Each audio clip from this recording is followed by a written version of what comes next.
So this is something that every photographer should do at some point throughout their career. Oh, right there. Hold up. Got 5 left. I'm coming tighter. Got a tighter one. Yep.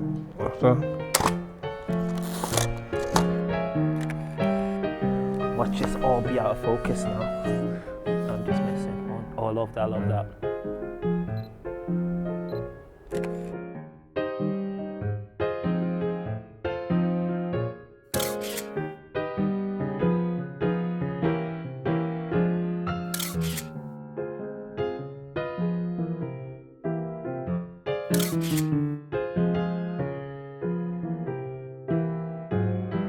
I've been doing photography for almost 12 years and I've never had the opportunity to actually shoot film. Of course, I've used your Polaroids and I've used your disposable cameras, but when it comes to actual film, I feel like the process is a little bit more intriguing and fascinating, and also a little bit more satisfying, especially when you have to load film yourself and then, you know, getting it developed and stuff. So I'm gonna give you guys a quick rundown, but if you'd like to see the full video of how my first time of shooting film went, please click the link here. I will link the video to Sophia's actual page, so you can go check it out and see how the whole process went down. But I just wanted to jump on here and just give you guys a little bit of my first-hand experience, and obviously share what I think and what I learned throughout the process, and what was my sort of like expectations, etc. So obviously I was, and I've said this before in the past, I am a big fan of film and the look of film. So getting the opportunity to actually do this video with Sophia was actually quite huge and big for me, because it almost brought me back to the first time I kind of picked a digital camera up, and the absolute unknown as to, you know, what and how I should be doing this, am I doing it correctly, etc. So to actually get opportunity to learn something new is quite intriguing to me. So once this shoot with Sophia went ahead, you know what happens next. I've royally got the film itch now. So I just thought I'd make this video quickly. So we're on our way to Come True Lab in Manchester. I'm gonna take the camera, so as you can see, so we're gonna take this Olympus Tip 35 camera and see whether it works. This camera is a camera that we bought when we first opened the studio and we were using as a prop, but I wanna try out this camera, so I'm gonna get a black and white film and as well as a color film. If it works, I'm gonna try it out hopefully, and then occasionally on shoots I'll take it with me. But yeah, I've kind of got an itch. So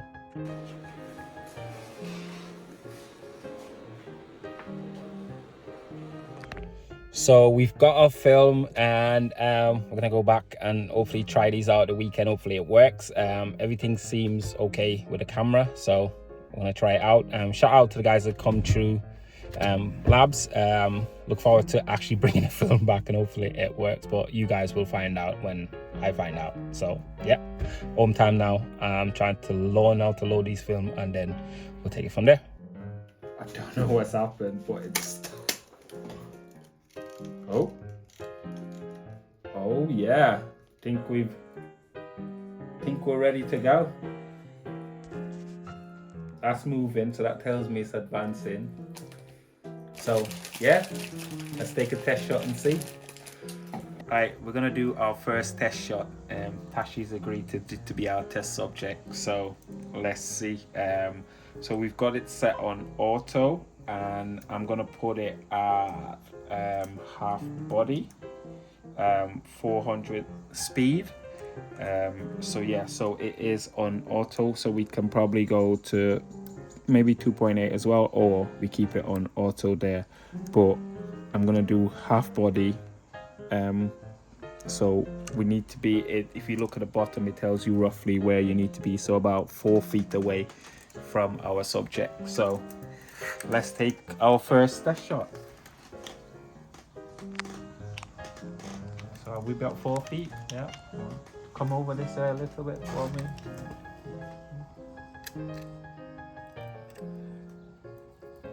So that was our first shot. See if it moves. Yeah. Take another one just for sake. Right. So that was our first 2 shots. So fingers crossed, you guys will see it when we see it.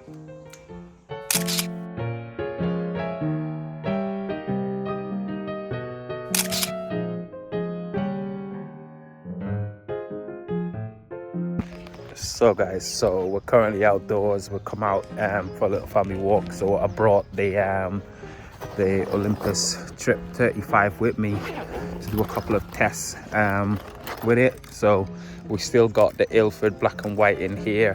Got a few frames left of that, but as you guys know, I mainly shoot fashion and portrait work, so landscape stuff doesn't necessarily appeal to me, but I know a lot of film guys do that type of stuff. But so I want to kind of like stay down the fashion and portrait route. I want to basically stay in my own lane. Don't want to be doing something that I don't usually do.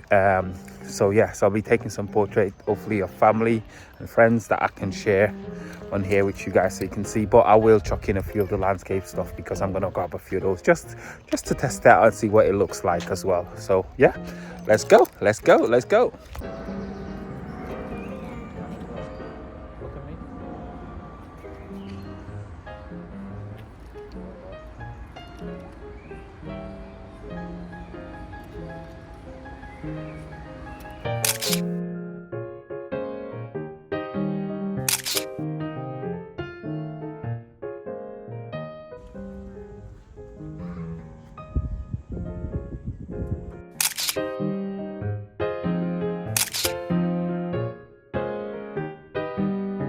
So guys, we finally finished our first roll of the Ilford XP2 400 speed. So to get to rewind or wound the film back up is push that button in. I'm gonna pull this up and then I'm gonna go clockwise like that.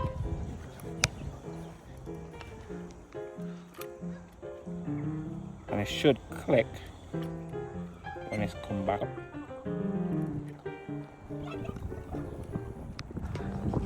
A lot longer than I thought.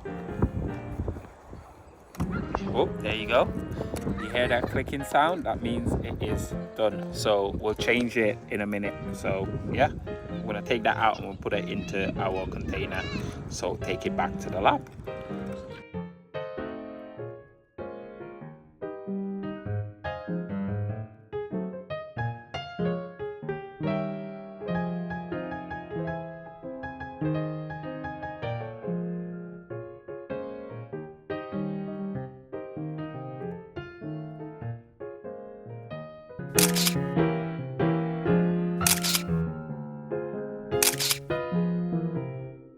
So in terms of expectation, I think there was a lot of nerves in terms of working out because we weren't sure whether this camera was actually going to work and whether the film is going to actually load properly. So the anxiety of not knowing whether I actually captured anything on the film, is anything going to be in focus, etc. But the good thing is with this Olympus Trip 35 is it's a pretty simple camera and easy to use camera.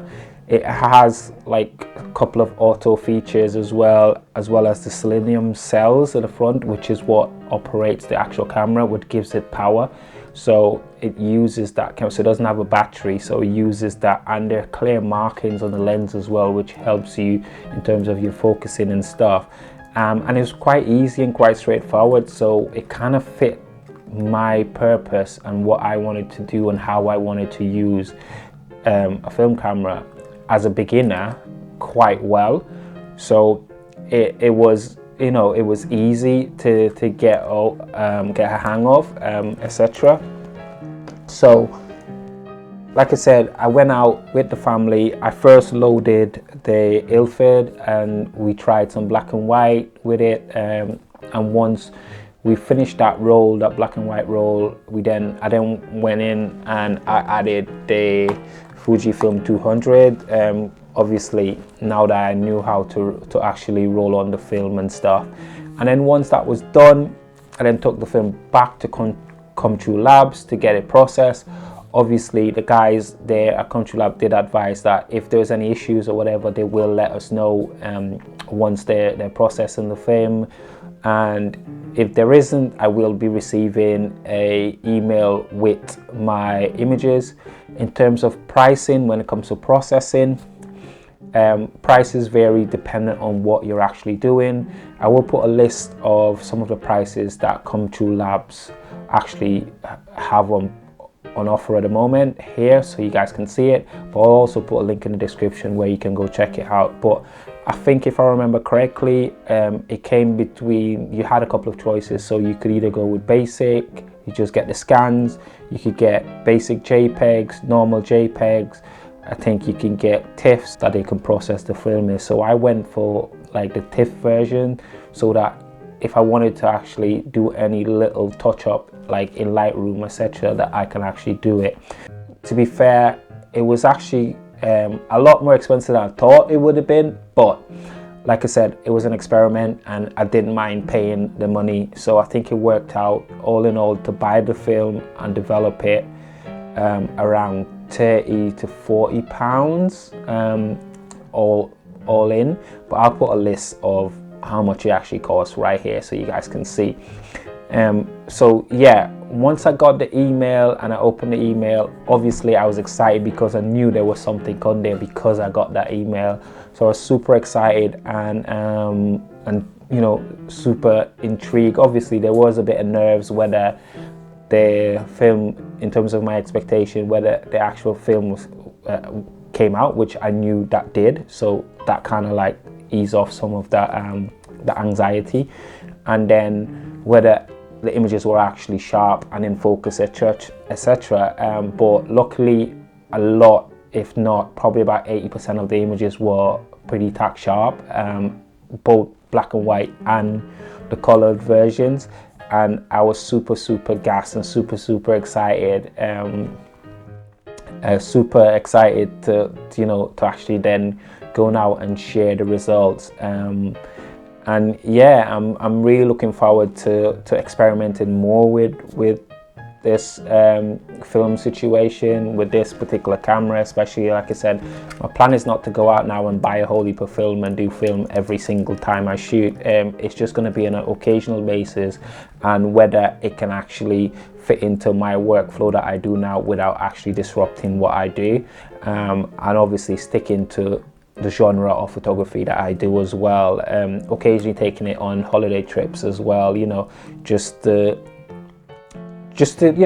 get a good feel for shooting film, because again, it's not cheap but it's fun, and that's the main thing for me. What I'm super excited about is I like the idea of shooting film because it almost slows me down and gets me to think about each and every shot a little bit more.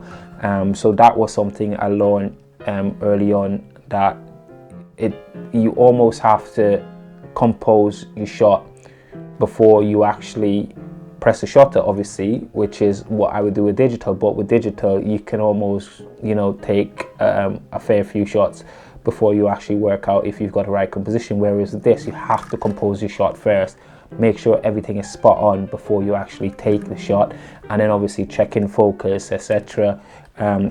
One thing to note as well, as you can see, I wear glasses, so I do struggle with looking through the small viewfinder this particular camera has, but you're not actually looking through the lens, you're actually just looking through well, basically essentially a piece of glass, so you're seeing roughly what your framing should be like. So it's not through the lens actual viewfinder, but it does work and you can line up your shot. Final thoughts is I am super excited to keep doing it and keep experimenting, and hopefully sharing more of those results with you guys, more of the experience with you guys of actually shooting film. And I do appreciate obviously Sophia for taking the time to actually show us how to do this in the beginning, and getting us obviously intrigued and excited about the whole idea in general. So this is why I think that every photographer at some point throughout their career should learn how to shoot film.